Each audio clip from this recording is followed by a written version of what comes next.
La phase de socialité est une phase qu'on pourrait appeler de traîtrise. Aller voir les autres, aller ailleurs, vivre avec d'autres que les siens, c'est une forme de trahison quelque part.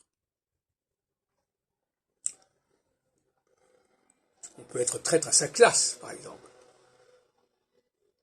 traître à sa religion, traître à son sexe. La socialité est ce lieu-là du dépassement des clivages, des attributions traditionnelles. Et inversement, la phase d'équinoxialité, c'est le besoin de retourner vers ses sources, de retourner vers les siens. Et ce qu'il faut comprendre, et c'est là que l'astrologie, à mon avis, a un rôle à jouer essentiel dans la bonne gouvernance, c'est que ces deux sentiments qui sont complètement contradictoires peuvent se succéder. Alors, ils sont vécus d'une manière, on ne sait pas très bien. La personne voit bien qu'elle n'est plus dans l'esprit qu'elle avait autrefois,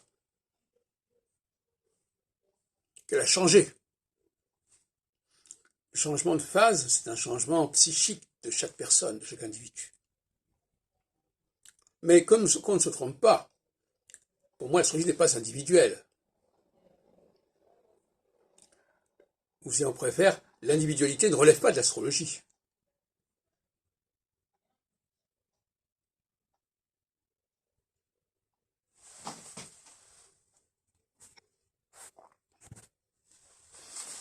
L'individualité est un élément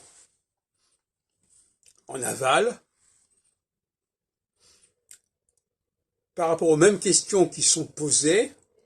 Chaque individu va être amené à y répondre de façon personnelle, mais au bout d'un certain moment, les gens s'aperçoivent que ils ont des solutions communes, évidemment. Donc ce sentiment d'individualité, dans la période solsticiale,